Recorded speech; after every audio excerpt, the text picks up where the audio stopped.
মুসলমানদের অন্যতম বড় ধর্মীয় উৎসব ঈদুল আজহা। ধর্মীয় ভাব গাম্ভীর্য, নামাজ আদায় আর পশু কোরবানির মধ্য দিয়ে দিনটি পালন করেন মুসলিম উম্মাহ। শনিবার পশ্চিমবঙ্গ সহ গোটা ভারতে উদযাপন করা হয় ঈদুল আজহা।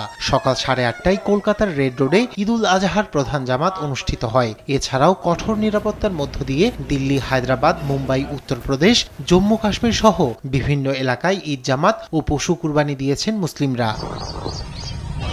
ঈদ উপলক্ষে দেশবাসীকে শুভেচ্ছা জানিয়েছেন ভারতের রাষ্ট্রপতি দ্রৌপদী মুর্মু, প্রধানমন্ত্রী নরেন্দ্র মোদী, কংগ্রেস সভাপতি মল্লিকার্জুন খার্গে এবং পশ্চিমবঙ্গের মুখ্যমন্ত্রী মমতা বন্দ্যোপাধ্যায় সহ রাজনৈতিক নেতারা।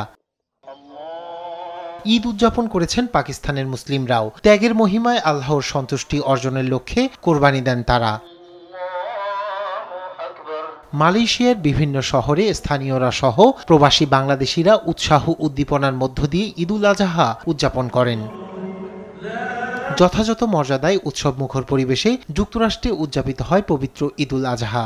বাংলাদেশের সঙ্গে একই দিন ঈদ হওয়ায় সেখানে আনন্দের সুরে যুক্ত হয়েছে নতুন মাত্রা। প্রচণ্ড ঠান্ডা উপেক্ষা করে পরিবার নিয়ে ঈদের জামাতে হাজির হন হাজারো মুসল্লি। একই চিত্র ইউরোপের দেশ ইতালি ও যুক্তরাজ্যে।